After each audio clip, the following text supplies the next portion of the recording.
नमस्कार मित्रांनो, ओमकार ट्रेडिंग अकॅडमीमध्ये तुमचं खूप खूप स्वागत आहे. आज आपण पहिला डिटेल व्हिडिओ हा सेन्सेक्सवर बनवणार आहोत. तर यामध्ये तुम्ही आज पाहू शकता की डेलीच्या टाइम फ्रेमवर आपल्याला पाहिजे का आपण इंट्राडे करतो. इंट्राडेमध्ये आपल्याला डेलीची टाइम फ्रेम खूप महत्त्वाची आहे. अशा सिंपल प्रकारे आपल्याला ॲनालिसिस करत कसं जायचं हे मी तुम्हाला सांगणार आहे. आता इथे डेली टाइम फ्रेमवर बघा एक बुलिश मारुबुजू पॅटर्न बनलाय, प्लस आपल्याला इथे एक बुलिश इंगल्फिंग पॅटर्न पण बनला आणि तो कुठे बनलेला आहे तर एक नियर बाय सपोर्ट बनलेला आहे. जो मार्केटला इथे सपोर्ट आहे त्याच्या नियरच बनलेला आहे. मग आपण काय करायचं, थोड्याशा बिगर टाइम फ्रेमला आपण पाहूया. याच्यामध्ये आपण पाहू शकतो का वीकलीला पण एक चांगला सपोर्ट होता, त्याच्या जवळच हे झालंय आणि मार्केट इथे काय बनवतोय तर एक पॅटर्न बनवतोय. मंथलीला आपण येऊया बघा. मंथलीला तर मार्केटने इथे रेजिस्टन्स ऑलरेडी ब्रेकआउट केलेला आहे.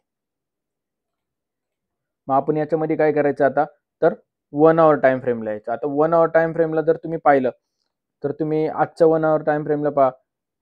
मार्केट ओपन झाल्यानंतर मार्केटने खूप चांगल्या प्रकारे इथे सपोर्ट घेतलेला बघा, इथे इथे नंतर या लेवलला. मग आता काय करायचं तर उद्या मार्केटची सेन्सेक्सची एक्सपायरी सॉरी. मग आपल्याला काय करायचंय, याचा पहिल्यांदा रेजिस्टन्स आपल्याला घ्यायचा आहे. आता रेजिस्टन्स कुठे आहे तर बरोबर इथे आहे बघा, बरोबर. आता आपण 1 आवर टाइम फ्रेमला गेलो. 1 आवरला याच्यामध्ये नियरेस्ट सपोर्ट कुठे आहे ते पाहायचं आपल्याला. सगळ्यात आधी नियरेस्ट सपोर्ट कुठे आहे तर या लेवलला. मग आता 85-250 याच्या खाली जर एखादा bearish candlestick pattern plus 5 moving ॲव्हरेजच्या खाली जर एखादी रेड कॅन्डल क्लोज झाली तर आपण तिथे पुट साईडसाठी विचार करू शकतो.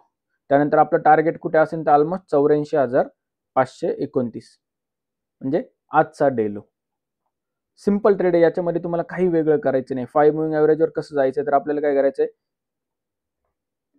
एक्सपोनेन्शियल मुव्हिंग ॲव्हरेज आपल्याला याच्यामध्ये ट्राय करायचं. आता हे किती 9 आहे, आपण याच्यामध्ये सेटिंग चेंज करून काय करणार आहे तर 5 मुव्हिंग ॲव्हरेजमध्ये जाणार आहे आणि याची लाईन मी काय करणार आहे तर मला रेड कलरमध्ये ठेवायची.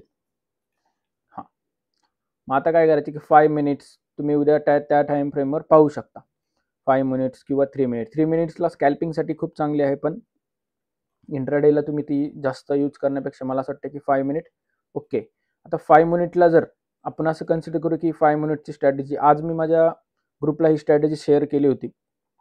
जशी ग्रीन कॅन्डल क्लोज झाली तसं आपण याच्यामध्ये ट्रेड घेतला आणि खूप चांगल्या प्रकारे कॅप्चर केली आपण.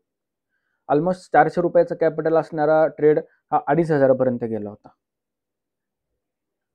तर सिंपल प्रकारे आपल्याला याच्यामध्ये ट्रेड करायचे.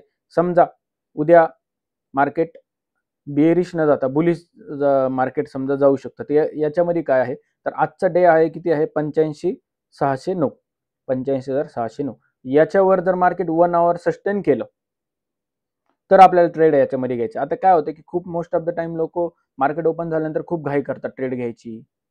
तर ते न करण्यासाठी काय आहे की आज पहा, आज मार्केट ऑलमोस्ट 1,000 पॉईंट वाढले. बायर्स लोकांनी ऑलरेडी खूप पैसे कमवले. मग उद्या काय होऊ शकतं की तुम्हाला माहिती आहे रेजिस्टन्सवर कोण असतं तर सेलर्स असतात. मग सेलर्स लोक इथं बसले तर ती प्राइस खाली न्यायचा प्रयत्न करू शकतात किंवा ट्रॅपही करू शकतात. त्यापेक्षा तुम्ही 1 आवर नंतर जेव्हा मार्केट पाहिलं असेल तेव्हा मार्केटमधली व्हॉलेटिलिटी कमी होईल, सगळा गोंधळ शांत होईल, त्यानंतर तुम्हाला याच्यामध्ये ट्रेड भेटू शकतो. मग आपण सिंपल काय करायचं की 1 आवरले जर याच्यावर या रेजिस्टन्सच्या वर जर कॅन्डल सस्टेन केली आणि तेव्हा एखादी जर एंट्री भेटली 5 मुव्हिंग ॲव्हरेज तर तो सिंपल तुम्ही ट्रेड करू शकता. 5 मुव्हिंग ॲव्हरेज जर जास्त कॅन्डलस्टिक पॅटर्नचा स्टॉप लॉस छोटा आहे तो तिथं तुम्ही तो स्टॉप लॉस लावू शकता आणि अशा प्रकारे चांगले ट्रेड तुमचे बनू शकतात. आपल्या चॅनलला फॉलो करा. अशाच चांगल्या प्रकारचे मी तुम्हाला व्हिडिओ बनवत राहील. तुम्हाला येणाऱ्या समस्या मला व्हिडिओमध्ये सांगा, चॅट्स कमेंट्समध्ये सांगा. मी त्याही तुमच्या चांगल्या प्रकारे क्लिअर करतो. थँक्यू.